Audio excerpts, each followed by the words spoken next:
Good morning and greetings from East Jerusalem. My name is Sarah Muscroft. I'm the head of the United Nations Office for the Coordination of Humanitarian Affairs here in the occupied Palestinian territory. Today, the humanitarian community and the State of Palestine launch jointly the 2021 Humanitarian Response Plan for OPT. This year, because of the COVID-19 crisis, we are launching the plan from multiple locations. We have participants joining us from East Jerusalem, from other parts of the West Bank, from Gaza, and from abroad. And if you are watching the live broadcast on social media, please, we encourage you to submit comments and questions as they might arise. And many of today's speakers, including myself, stand ready to respond to your inquiries on social media during this next hour. I'm sure you will agree with me that people deserve to live in dignity. All of us should have secured access to clean water, nutritious food, and a decent roof above our heads. All of us must be able to benefit from proper healthcare and education. And all of us need our rights respected. The Humanitarian Response Plan that we launched today is aimed to securing that for vulnerable Palestinians, a life with dignity. It is with great honour that I invite His Excellency, the Prime Minister of the State of Palestine, Dr. Mohammed Shtayyeh, to open our proceedings today. Your Excellency, over to you.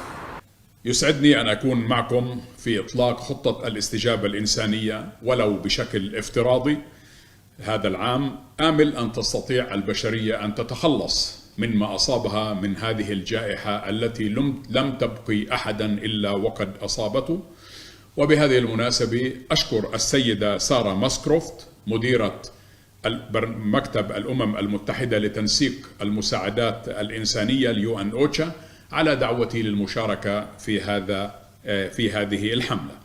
بدون أدنى شك الوضع في فلسطين وضع صعب، وصعوبة هذا الوضع في فلسطين تكمن من عدة جوانب. أولا، احنا نعيش ظروف غير طبيعية، ظروف استثنائية بحكم كوننا شعب يعيش تحت الاحتلال، وهذه الجائحة تفاقم من صعوبة أوضاعنا، إضافة إلى ما تعيشه قطاع غزة من حصار، وكذلك الحال في مدينة القدس. الدعم الدولي لفلسطين مهم جدا، وهو له أثر سواء كان في مواضيع الإغاثة أو في مواضيع التنمية، ونحن نحاول جاهدين أن نربط الإغاثة بعملية التنمية. ونحن بصراحة نعتبر أن المساعدات الدولية لفلسطين هي قضية أخلاقية ومسؤولية من المجتمع الدولي تجاه شعب يعاني تحت الاحتلال وفاقد السيطرة على مقدراته وعلى معابره وعلى حدوده وعلى صادراته ووارداته وغير ذلك.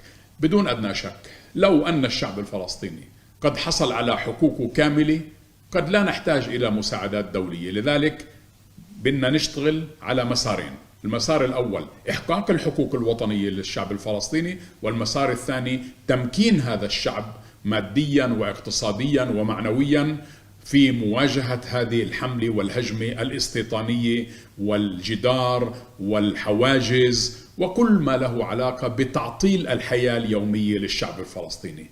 أقدر لأوتشا شغلها وعملها في الضفة الغربية بما فيها القدس وقطاع غزة، وأتمنى لكم عام جديد في عام 2021 إن شاء الله بتكون الأمور للعالم كله أفضل ولشعبنا الحرية والحق في إقامة دولة المستقلة وعاصمتها القدس. وشكرا لكم. Thank you as ever, Your Excellency, for your insightful words and your perspectives. Indeed, the humanitarian plan that we launched today seeks to complement the efforts of the Palestinian authorities to increase the resilience of the women, men, boys and girls that we seek to serve. In total, we have 213 organisations standing ready to implement this plan. It consists of 186 different projects aimed to provide assistance to 1.8 million of the most vulnerable Palestinians so that they can live in dignity despite the circumstances in which they are caught. The humanitarian community has prioritised areas where the Palestinian Authority cannot freely reach, particularly the Gaza Strip, East Jerusalem, Area C and the Israeli-controlled parts of Hebron known as H2 in the West Bank. With us today is my colleague Lucia Elmi, the Special Representative of UNICEF in the State of Palestine. She is also the Humanitarian Coordinator ad interim for the occupied Palestinian territory. Lucia, what are the protected humanitarian needs in 2021 and how will we respond to them? Thank you, Sarah. Thank you, Prime Minister Steyer, for launching the humanitarian response plan with us today for 2021. The needs of 2.4 million Palestinian people are at the center of the HRP of this year, and this crisis has been the multi-layered sequencing of protracted protection crisis, the situation in Gaza, who has been deteriorating, and also augmented by the needs of the COVID-19 response. This year we have prioritized the needs of the most vulnerable people, who are 1.8 million, who is in severe needs, who unfortunately had increased with respect to the last year. We will need to continue to have your support, and I would like also to seize the opportunity to thank all the partners and friends of the HRP, and we also hopefully will be able to find new supporters, because the needs in the occupied Palestinian territory, the humanitarian needs are increasing and are affecting the life of the population in all other aspects. So thank you again for your support. We need to have your continued support for next year to continue to provide the humanitarian programs, but also link it to the longer term needs and have that bridging gap of the nexus between the humanitarian and the development work. Thank you, and Sarah, back to you. Thank you. Thank you, Lucia. Indeed, our primary objective is to reach the most vulnerable. Palestinians' needs here have been driven by violations of their rights. Many are exposed to threats to their lives, liberty and security, destruction or damage to their homes and other properties, forced displacement, restrictions on their movement, and restrictions on their access to livelihoods, and fundamentally the lack of accountability and effective remedy. Now globally, citizens exposed to war or put under military rule are entitled to enjoy special protections which are guaranteed by international law. But in the occupied Palestinian territory, neither international humanitarian law nor international human rights law are sufficiently respected and upheld, which may explain why people's needs have remained so high for so many years. Lucia, you were addressing the need for funding for humanitarian operations, which is absolutely critical. Well, I'm very pleased to say that we have Philip Hall with us today. He is the British Consul General, and he will speak on behalf of the donor community. Welcome, Philip. Hello, I'm Philip Hall, I'm the British Consul General, and I'm delighted to join you for this launch of the Humanitarian Response Plan 2021. The plan reflects an enormous amount of work by OCHA and other humanitarian actors, and it's needed this year as much or more than ever. The coronavirus has had an enormous impact on people's lives, and of course the occupation continues with all the difficulties that brings. I'd like to commend all the frontline humanitarian workers. I was in Gaza 10 days ago and saw how much good they're doing there. And it's particularly important this year that we all work together to ensure that humanitarian needs are met and that international law and international humanitarian law are respected. Thank you, Philip, and thank you to all of our donor partners who support the efforts of the humanitarian community here in Palestine. I would encourage again those that are watching us live on social media to submit your questions or comments during the live broadcast. Many of the speakers are online ready to respond. Now today, we have with us two Palestinians who have needed humanitarian assistance, who have kindly agreed to share their stories. I would like to start with Mayada Keda from the Gaza Strip, an area that makes up only 6% of the whole of the Palestinian territory in size, and yet is home to most of the vulnerable that need assistance. Gaza's 2 million inhabitants are effectively unable to leave the Strip and are exposed to recurrent escalations of hostilities and challenged by the impacts of the internal political divide, a chronic power deficit, and shortages in specialised medical staff and equipment and other basic services. Over to you, Mayada. شكرا سارة. ميادة قديح، العمر 33 سنة، خريجة علوم شرعية. اللي تقريبا هلقيت 13 سنة خريجة. طبعا عدد الأفراد الأسرة 11 شخص. هناك في إعاقات في الأسرة، والوالدة عندها تليف على الرئتين. طبعا كنت في البداية أروح أشتغل مع الناس بأجرتي، بعدين التجأت أجرت 10 دنومات وزرعت فيها. بعدين هين سمعت أنه في تسجيل لمؤسسات للزراعة، فالتجأت ورحت سجلت، والحمد لله اختاروني أنا كمزارعة. وهنا المؤسسة قدمت إلي مبلغ من المال على 3 دفعات. وطبعا هنا تأسست في المشروع هذا، اشتريت الأشياء الثابتة للأرض زي شبكة الري بشكل كامل. وطبعا هناك كان في بين الدفعة والدفعة إشي مناسب. طبعا أنا بتمنى أنه المشاريع هذه تضلها باستمرار علشان أنه نحسن من وضعنا الاقتصادي، لأن المشروع هذا أجاني حسن لي من وضع الاقتصادي، لأن كنت هناك واقفة موقفة شوي بسبب جائحة كورونا. فالمشروع هذا أجاني فطلعني من الأزمة المالية اللي أنا فيها. وطبعا بتمنى من المؤسسة الدعم للمشاريع وخاصة للنساء في قطاع غزة. وشكرا، يعطيكم العافية. Thank you, Mayada, for joining us today.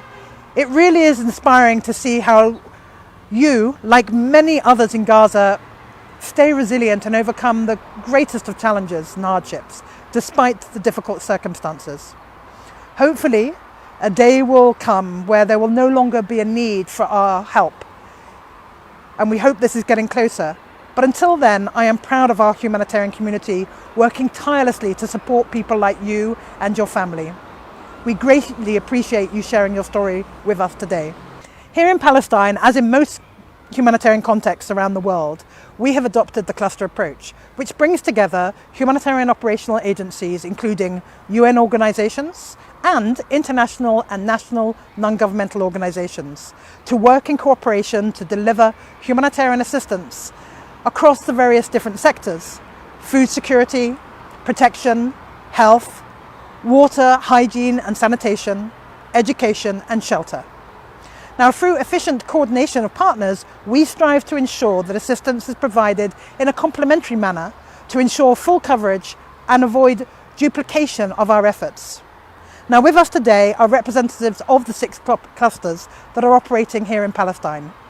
Now, you know that for the most part, people in need in Palestine require better food security, especially those who are unemployed and their family members. Unlike elsewhere in the world, this is not because there is a shortage of a food and it's not available. There is indeed enough food, but many cannot afford sufficient nutritious food.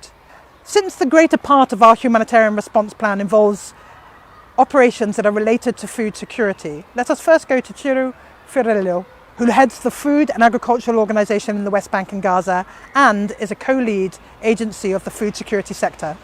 Welcome, Ciro. Thank you, Sarah, and good morning to everyone. About 2 million Palestinians do not have access to sufficient, affordable, and nutritious food. 1.4 million of them are in the Gaza Strip. The other 600,000 are located in West Bank.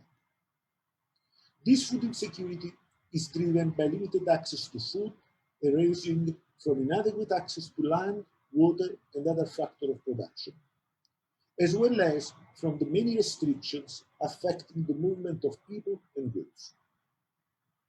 These restrictions cause a continuing erosion of livelihood, high unemployment, and reduced household incomes. The COVID-19 pandemic has made these restrictions even stronger due to the need to limit movement and spread of the virus. And so, the same measures put in place to contain the virus have further disrupted the food and nutrition security of Palestinian people.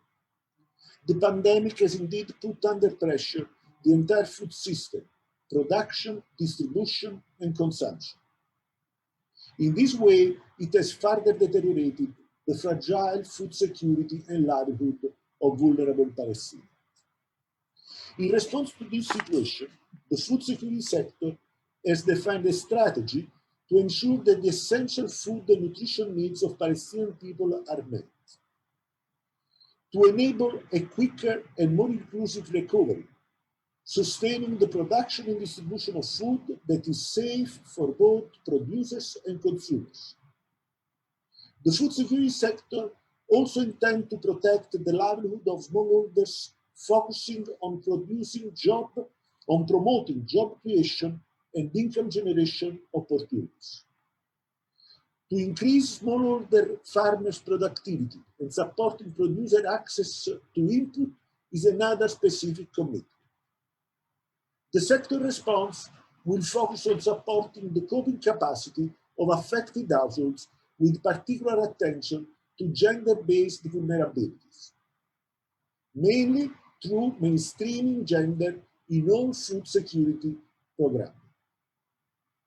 The FSS partners will work to protect vulnerable Bedouins, herders, farmers, and fishers by restoring their productive capacities, and protect and promote their resilience through the rehabilitation and provision of basic assets, as well as the facilitation of access of essential inputs and services, all as needed to advance the quality and sustainability of local production.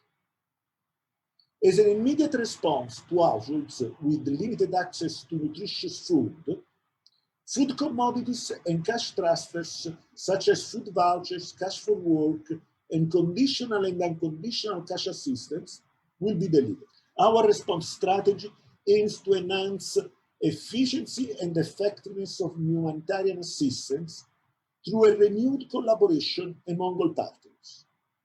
We aim to strengthen the nexus between humanitarian, developmental, and peace efforts as needed to enhance the resilience of Palestinian people and reduce their aid dependency.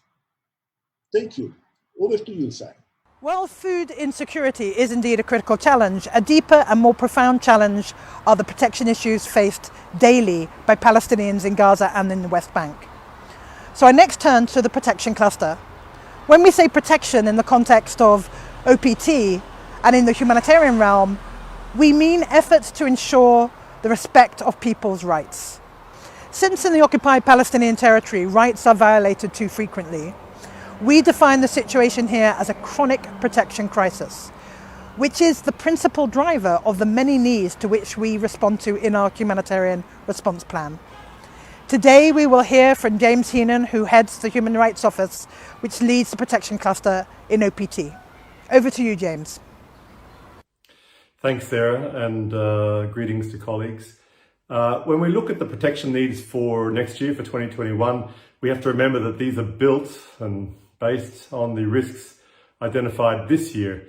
And while we regularly decry the situation in Palestine in terms of protection as getting worse and worse every year, we have to say that 2020 was a particularly difficult year where protection risks increased both in number and severity. In Gaza, we have the Israeli blockade and limitations on the economic opportunities for Gazans. We had periodic escalations of violence, a few less this year, and of course the internal Palestinian divide. But with every passing year, these drivers that we all know and that have all been there for a long time, these drivers cut deeper into the resilience of individuals and families in Gaza. Children, youth, women with disabilities are disproportionately affected by the protection situation in Gaza, and we see increased risk of poor mental health and stress, anxiety, depression, all affected by the situation, lower educational outcomes, child labour, and unfortunately domestic violence. We also have to deal with the legacy of the recent past, the legacy of the injuries from the Great March of Return, as well as the outcome of the 2014 conflict and the IDPs that created. Similarly, in the West Bank, structural drivers remain for the foreseeable future. Much of the protection need is driven by settlement activity, which is increasing, notably demolitions, settler violence, curtailed access to services. And in addition, in the West Bank, Palestinians continue to be exposed to the use of excessive force by Israeli security forces, including lethal force, in the context of search and arrest operations and protests and clashes. And we've had some important reports released recently by protection cluster partners on these issues. Two cross-cutting issues need to be noted. One is, the first is the increasing pressure on civil society organisations by both Israeli and Palestinian authorities, which threaten to undermine the delivery of the humanitarian response. And the second, of course, is COVID.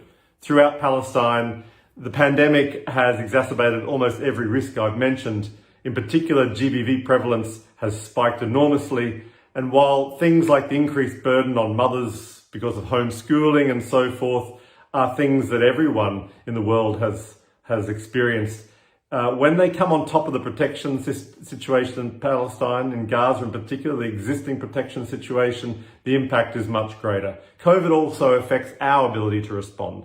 COVID also makes it more difficult for face-to-face counselling, for example. It reduces access to primary health care and shelters and so forth.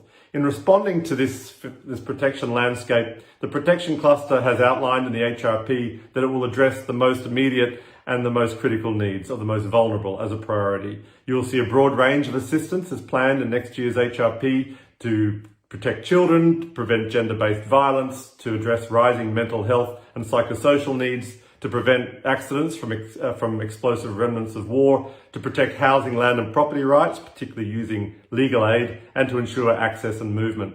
We will also respond to the increasing needs of our frontline teams with stress management and psychosocial support services.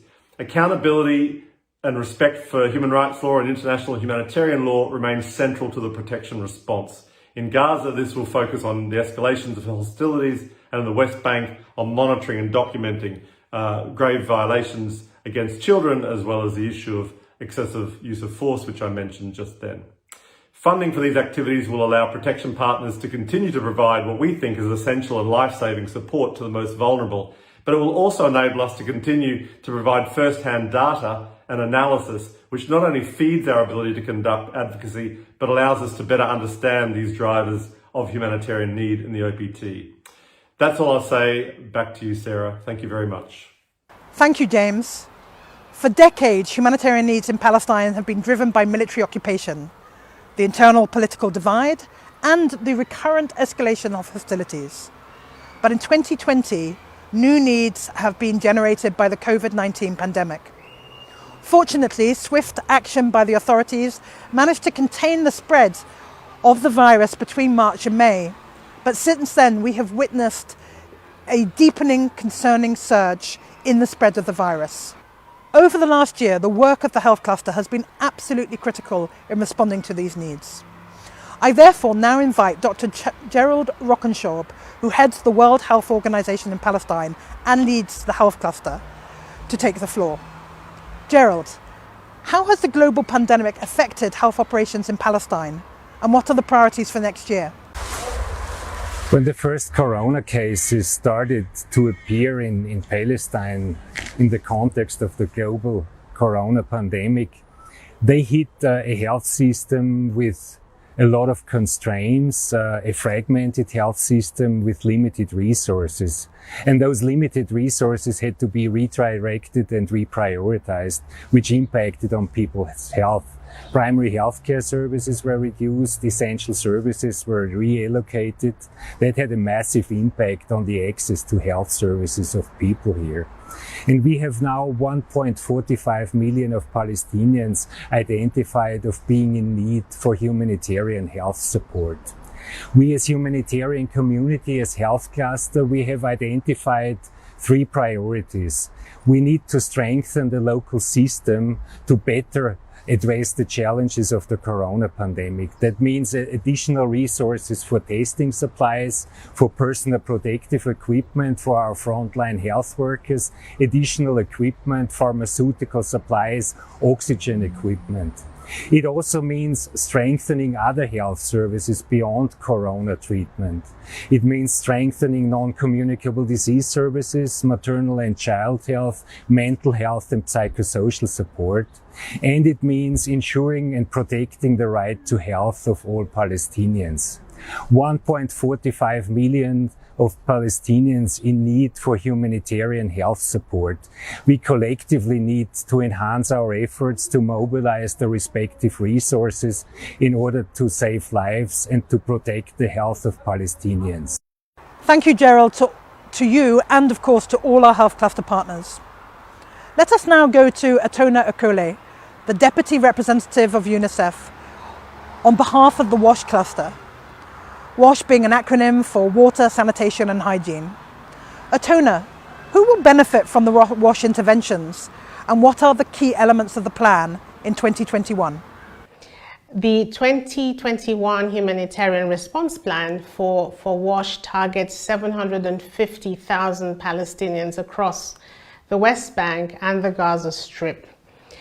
These are mainly vulnerable communities that have limited access to WASH, sanitation, solid waste disposal and flood mitigation services. So the HRP for 2021 for WASH has been put together by about 36 cluster partners with activities spanning emergency preparedness and response, resilience building and capacity development interventions. The idea is that the most vulnerable populations are reached with critical WASH services. As you well know, most populations have been impacted by the COVID-19 situation. And in addition to vulnerability, the WASH cluster is looking at additional challenges that these communities face, namely protection risks, the socioeconomic downturn and impacts on families, as well as the COVID-19 related consequences. So in this regard, the WASH cluster response and the WASH cluster input to the HRP for 2021 takes on a multi-pronged approach and really looks into interventions that also bring the engagement of communities and local authorities in meeting the critical needs of the most vulnerable populations. So efficiency, the appropriateness of activities, as well as their effectiveness are key considerations in the interventions that have been put together in the HRP. And also sustainability and value for money are also key features of the HRP for WASH. It is critical that these interventions are funded, and it is critical that vulnerable communities continue to receive services for WASH and to meet their basic needs. Many thanks, Atona. Before we move on to the final two clusters, education and shelter, let me just remind you, please feel free to ask any questions for those of you who are watching live on social media. We're ready to respond. Now, for education, we have Jason Lee, the Country Director of Save the Children, who is currently in Area C, next to one of the multiple schools that are at risk of being demolished. Hello, Jason. Over to you to tell us about the work of the education cluster. Thank you, Sarah. Good morning, good afternoon, good evening, ladies and gentlemen. I'm filming this here from Ras Al Tin community. This is a remote school that provides a critical education for 50 children in remote Bedouin communities. Unfortunately, this school, like many other schools in Area C, are under threat of being demolished. On behalf of the education cluster, I would like to present the request for the 2021 humanitarian response plan for the education sector. As in Palestine, globally, we see the number of children requiring assistance to ensure access to education has been increased. This year, the HRP covers 18 projects, 4 national, 8 within the Gaza Strip, and 6 within the West Bank, that seeks to provide education to 413,000 students, teachers, and the respective communities. The total projects account to a value of 25.3 million, and the activities within this project really seek to ensure that children are able to safely access quality education. It looks to providing a safe environment within the schools, with the provision of hygiene kits, school supplies, and basic rehabilitation or infrastructure upgrades, particularly to WASH facilities in schools, as we know that these are critical during these times of COVID to ensure that children can adhere to the guidelines of washing their hands and keeping themselves safe. The projects also look at to ensuring that students are both able to continue accessing education both through online and remote learning modalities, but also for offline modalities for children and families that don't have access to internet and don't have access to IT equipment. These projects look to provide much needed and critical mental health and psychosocial support to children and their families, especially as we see the impacts of COVID having on the mental health and well-being on students and their families. The projects also look to support the students, their teachers and their families to create a safe environment, and especially in Area C in Jerusalem, to ensure that children are able to safely travel back to and from school in very difficult circumstances. Again, we hope that the 2021 HRP will allow the education sector to continue providing support to schools such as Ras Al Tin, so that children, vulnerable children, such as these children in these remote communities, can access education. Thank you very much, Sarah. Thank you very much, Jason. The demolition risk that you have mentioned is relevant not only to schools, of course, but also to other types of structures, including homes.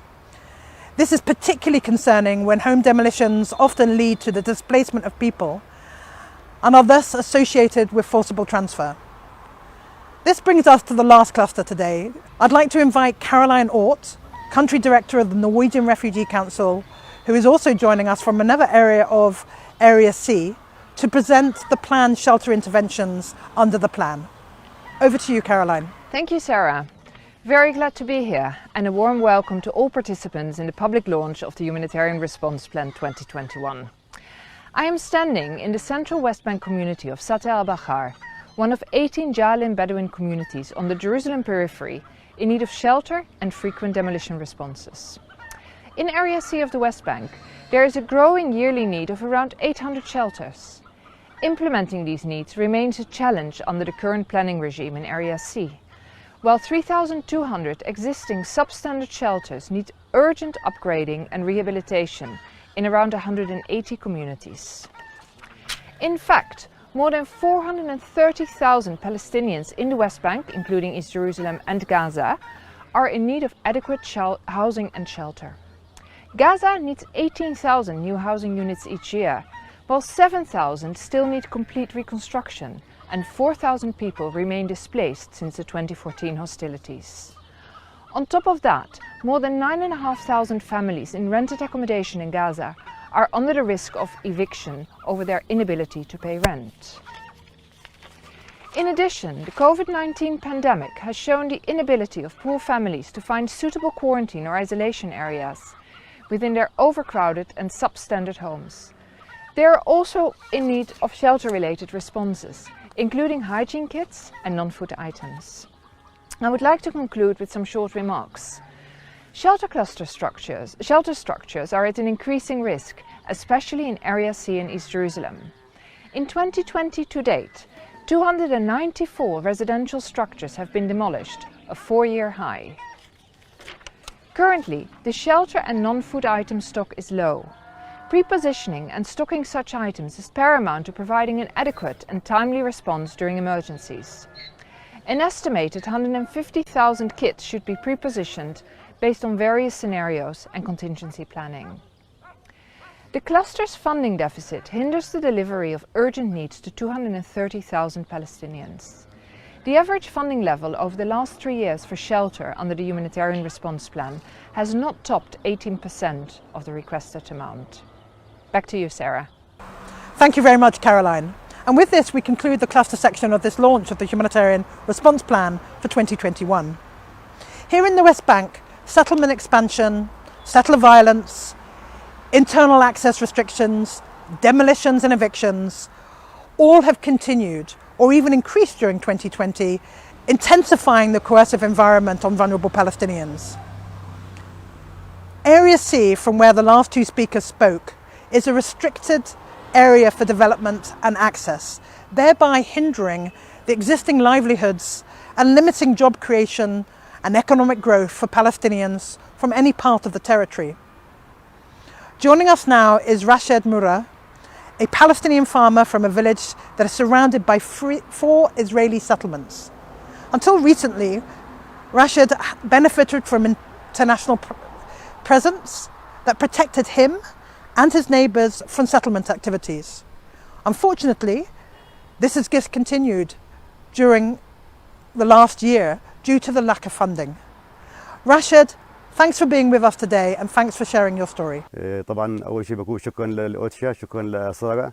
طبعا قرية يانون قرية قديمة قبل تركيا موجودة، تقع جنوب شرق محافظة نابلس، مساحة أراضيها 16450 دلم، تم السيطرة على 85% من أراضيها لصالح المستوطنات في حجج واهية من قبل جيش الاحتلال. عدد سكانها كان في السابق حوالي 30 عائلة، اليوم أصبح 6 عائلات 36 شخص. طبعا يانون محاطة في 5 بؤر استيطانية من كل الاتجاهات، من الجهة الغربية، من الجهة الشمالية، من الجهة الشرقية، من كل الاتجاهات. يانون تتعرض اعتداءات شبه يومية من المستوطنين بتواجد جيش الاحتلال، بتعرض المواطنين هنا مزارعين باعتداء جسدي من قبل الاحتلال، من قبل المستوطنين بحماية جيش الاحتلال، لأن الجيش لما بيكون متواجد لحماية المستوطنين مش لحماية الفلسطينيين. طبعا يوم في امتداد وفي توسع للاستيطان، بينما احنا هنا في هاي البلد ممنوع اي شيء نبنيه جديد. طبعا عدد السكان هنا 36 شخص، واذا بيستمر الوضع هذا بكل كمال لان ممنوع البناء هنا. فعندي انا مثلا ابن 19 سنه عمره، بكره بدي يتجوز ممنوع يبني هنا، فمجبر يطلع على عقربه. زي ما انتم شايفين هنا كل المنطقه محاطه مستوطنات، عن اخر بيت 10 متر ممنوع انا اطلع. البنيه التحتيه شبه معدومه عندنا هنا، ما في عندنا مواصلات. هم في عندهم توسع يومي، بينما احنا ما فيش عندنا توسع نهائي. حتى لو غرفه صغيره ممنوع احنا نبنيها، حتى لو حزينكم ممنوع احنا نحط على ظهر البيوت اللي عندنا. الجيش بيكون موجود لحمايه المستوطنين شبه يومي. يانون بلد زراعيه بيعتمد المزارعين المواطنين فيها على الثروه الحيوانيه وعلى الزراعه. زراعه ما ضلش اراضي زراعيه، الثروه الحيوانيه تم السيطره على المراعي بالكامل، بينما المستوطنين عندهم اغنام وعندهم ابقار، بيجي برعوا زي مواشيهم في الزيتون اللي إلنا، وبتاكل الشجر وبتاكل الثمر. حتى المزروعات اللي بيزرع قمح له لاولاده بيجيبوا الغنم وبتاكل المزروعات. طبعا وشكرا لكم وشكرا للأوتشا على تواجدكم معنا، وبتمنى انه كل المؤسسات اللي كانت موجوده عندنا اللي هم المجلس الكنائس العالمي انه يرجع يتواجد عندنا في يانون، لانه كانت الكاميرا تاعتهم والكلام تاعهم اقوى من سلاح الاسرائيليين، لانهم كانوا ينقلوا الصوره على حقيقتها. وشكرا لكم. Shukran, Rashid, and thank you so much again for sharing your story with us. Your story is emblematic of how policies and practices that are part of the settlement and occupation enterprises result in more than limited access to livelihoods and end up generating considerable humanitarian needs. Yet another reminder that this territory desperately needs a long-term political solution. But until then, to respond to the humanitarian needs, we require funding. Unfortunately, in recent years, humanitarian operations in the occupied Palestinian territory have been underfunded. A major service provider in the occupied Palestinian territory is the United Nations Relief and Works Agency for Palestine Refugees in the Near East, known as UNRWA. This agency's operations are currently at risk of being jeopardized due to the lack of funding. Our needs assessment of 2021 is predicated upon the agency continuing their large-scale operations beyond those that are described in the Humanitarian Response Plan. With us now is Lenny Stenseth, UNRWA's Deputy Commissioner General, to tell us more. Welcome, Lenny. Thank you, Sarah, for giving me the floor. I'm speaking to you from UNRWA headquarters in Jerusalem. It's a pleasure for me being here with you today to join the launch of the 2021 Humanitarian Response Plan for the occupied Palestine territory, at a time that is very challenging both for the humanitarian community and the people we serve.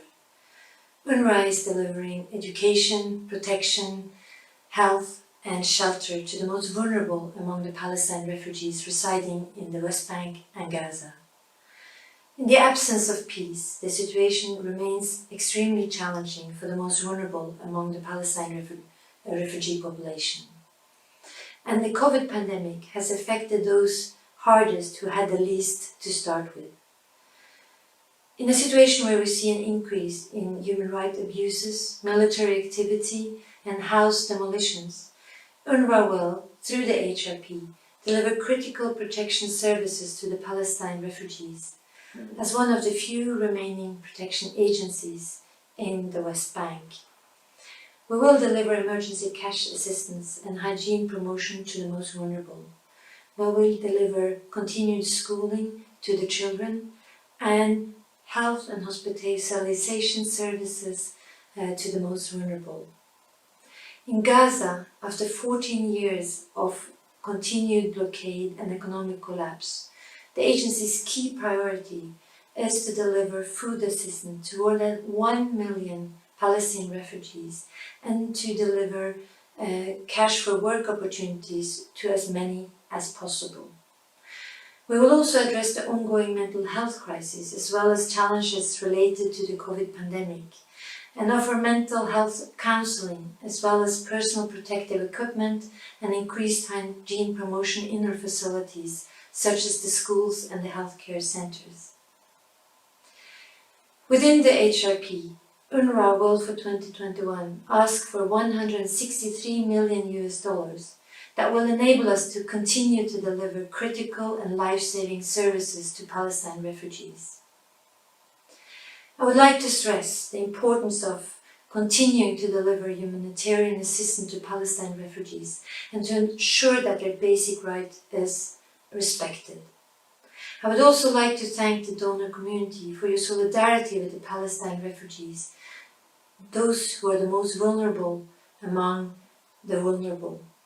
And I would also like to thank you for your continued support to the agency, to UNRWA, throughout the years, and we hope for your continuous support in the coming year. Thank you. Thank you, Lenny. And thank you to those of you who are listening and watching live, who have submitted comments on social media during the broadcast. I would now like to give the floor to Shaza Odeh from the Palestinian NGO network Pingo, an important partner in the humanitarian response plan. Palestinian NGOs and community-based organisations are the front line of aid delivery, and their ability to deliver assistance has become increasingly difficult. Over to you, Shaza. بداية بحب أشكر سارة والمنظمين لهذه الورشة الهامة بإعطاء شبكة المنظمات الأهلية الفرصة للتحدث عن التحديات التي واجهتهم وما زالت خلال فترة جائحة الكورونا كوفيد 19. بشكل عام كون أن المنظمات المجتمع المدني تعمل في عدة قطاعات ومجالات مختلفة سواء في المجال الزراعي أو الصحي أو التعليمي وحقوق الإنسان والبعد التنموي، وبالتالي نستطيع أن نلخص هذه التحديات بالنقاط التالية.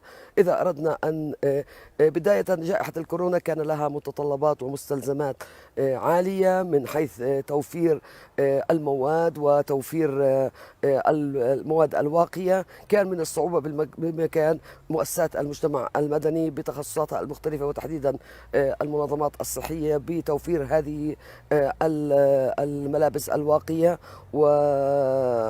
ولأنه هناك كان يعني بسبب ارتفاع أسعارها أولا وبسبب فقدانها بالسوق ثانيا. أيضا من التحديات الكبيرة أيضا لمواجهة الكورونا هي التمويل الذي يتم للمنظمات الأهلية. غالبية التمويل وكلنا نعرف توجه إلى القطاع الرسمي وتحديدا للمنظمات الصحية أو الزراعية وغيرها والتعليم لكي يواجهوا الموضوع على مستوى الحكومة، مما قلص فرصة حصول المؤسسات الأهلية على التمويل بشكل عام لكي تستمر في خدماتها، حيث من المعروف أن مؤسسات المجتمع المدني الفلسطيني تتعرض إلى تضييق المساحة من على مستوى العالم وتحديدا من اللوبي الصهيوني الذي يقوم بالتحريض ضد مؤسسات المجتمع المدني بما فيها شبكة المنظمات الأهلية والمؤسسات المنضوية في إطارها. أيضا من التحديات التي واجهت مؤسسات المجتمع المدني قدرتها على استدامة خدماتها وتحديدا في فترة الإغلاقات وفي فترة الإغلاق الشامل. مؤسسات المجتمع المدني كانت نتيجة التصاقها في الجماهير وفي المناطق المصنفة جيم ومنطقة الأجتو. يعني غالبية من يقدم خدمات في هذه المناطق هم مؤسسات المجتمع المدني. كان هناك صعوبة بمكان أن نصل إلى المراكز، سواء العيادات المتنقلة أو القطاع الزراعي، أن يصل إلى هذه المواقع لكي يخدم هذه الفئات. كانت هناك دور لمؤسسات المجتمع المدني أن تضع كل جهودها في إطار الوصول واستمرار الخدمات، فاستمرت في العيادات المتنقلة واستمرت في تقديم الخدمات في ظل إغلاق مراكز الرعاية الصحية الأولية من قبل وزارة الصحة الفلسطينية، وإبقاء بعض الخدمات المتواضعة للأمراض المزمنة وتوزيع الأدوية لهم بشكل عام. خلال فترة كوفيد وما زالت من المعروف أن صفقة القرن وسياسة الضم والتوسع بدأت تأخذ تطبيقاتها على الأرض، فعانت مؤسسات المجتمع المدني من القطاع الزراعي وغيره من انتهاكات للمستوطنين. المواطنين تعرضوا أيضا لانتهاكات، وزادت نسبة الانتهاكات ضد المواطنين، وبالتالي هذا كان عبء على مؤسسات حقوق الإنسان في توثيق الانتهاكات وأيضا ورفعها إلى الجهات المختصة. وأيضا كانت عبء على المؤسسات الزراعية التي تقوم باستصلاح الأراضي في المناطق المهمشة والبعيدة والفقيرة، فمنهم تعرضوا إلى قمع من آليات الاحتلال ومصادر الأدوات الزراعية والعربات التي يقوموا بها، أو منعهم من دخول إلى المناطق الزراعية. هذا شكل من الأشكال، ولكن المجتمع الفلسطيني برمته وتعرض بوتيرة عالية إلى الانتهاكات، سواء العمال أو على الحواجز أو على يعني المناطق أو في التنقل للقدس أو القدوم من غزة. كل هذه كانت نستطيع القول أنها زادت هذه الانتهاكات بدرجة أعلى من الفترات السابقة. إذا أردنا أن نتحدث عن الحريات ووقف قانون الطوائر في كوفيد، تأثرت حريات الرأي بقانون الطوارئ، وهناك كان تفعيل قانون الجرائم الإلكترونية وملاحقة للمعبرين عن الرأي من خلال قمع مسيرات قام فيها تحركات شعبية ومؤسسات مجتمع مدني، ولاحظنا قمع لمثل هذه التظاهرات، مثل حراك ضد الفساد، مثل الاحتجاج على قانون حماية الأسرة من العنف. بالمقابل عندما كان هناك تضامن من أجل صفقة القرن، كان هناك حشد واسع لميته، كان مسموح لهم أن يكون بشكل عام. ما زالت مؤسسات المجتمع المدني تعاني من نقص المعلومات ومن عدم إقرار قانون نشر المعلومات، وهذا كان له تأثير في آليات الاستجابة من قبل مؤسسات المجتمع المدني. العلاقة مع الحكومة خلال فترة الكوفيد وما زالت نعتبرها، يعني هناك استشارات ونقاشات ما بين الحكومة وما بين مؤسسات المجتمع المدني، أنها تبقى في إطار الاستشارة في الخطط وفي الأولويات، ولكن ليس في التنفيذ أو في تقاسم الموارد بشكل عام. وهناك الكثير ما نستطيع أن نضيفه إلا أن الوقت لا يسمح. أشكركم لاستماعكم. Thank you, Shaza. I'm looking forward to working with you more in 2021. Finally, we have two speakers representing the Association of International Development Agencies, IDA. First, I would like to go to the West Bank Programme Manager at CARE, Ayman Shuabi, to share some insights on what hinders their ability to operate. Ayman. As you all know, the livelihoods of households and entire communities living in Area C or relying access to Area C continue to be undermined by the Israelis' confiscation, demolitions, denial access to resources like water and land. As part of the HRP process and within the food security sector, we came up with a list of activities to be implemented in these communities. However, most of these activities usually face restrictions imposed by the Israelis. On top of that, and due to the COVID-19 crisis, this put more burden and made the things much worse in terms of mobility, in terms of safety, in terms of access to resources and access to inputs and services, as well as the markets for those communities. This will definitely lead to more socio-economic consequences, like increase in food insecurity and dependence on the humanitarian assistance. Thank you And back to you. Our last speaker, also representing Ida, is joining us from Gaza. Jehad Abu Hassan, who is the field coordinator with Premier Agence International, will say a few words on the so-called access restricted areas. These are the areas that run inside the blockaded enclave along the perimeter fence and off the coast, where Israeli authorities restrict Palestinian movement. He will tell us how this affects the farmers and fishers within the Gaza Strip. Jehad, over to you. Thank you, Sarah, for giving me the opportunity to talk about the access restricted area. The main challenges faced by farmers and fishers are the physical threat for farmers within 500 meters from the fence. Israeli use live ammunition. Fishers also, most of them were injured within the permitted fishing zone. We have also the problem of ban on imports of fiberglass and polyester for boat rehabilitations, which prevent a large segment of beneficiary from accessing the humanitarian assistance. We have the ban of high quality agricultural inputs such as fertilizers. Farmers also suffer from the chemical spraying in the access restricted area. All these restrictions are impacting severely the livelihood of farmers and fishers and all Gazans in the Strip. Thank you for giving me the chance, and I give you back the floor. Thank you, Jehad. The lovely view of the Gaza shore behind you reminds us of how beautiful and dignified life in the occupied Palestinian territory could be once the underlying causes of the humanitarian situation are resolved. This is why the humanitarian response plan not only needs to be sufficiently funded, it must be complemented by efforts that fight back against attacks that delegitimize humanitarian actors and that restrict our operational space, and by political engagement to address the violations of international law that lie at the heart of the protection crisis in the occupied Palestinian territory. I would like to give my enormous thanks and gratitude to those who have attended today's launch. In particular, His Excellency Prime Minister Steyer, our Interim Humanitarian Coordinator, Lucia Elmi, the donor community, colleagues representing the different clusters, and Palestinians who have benefited from humanitarian action and shared their stories with us today, and the representatives of UNRWA, Pingo and Ida. Of course, a special thanks to you that have joined us on social media and to those who have submitted comments and questions. For more information on the Humanitarian Response Plan, please go to the OCHA website, ochaopt.org.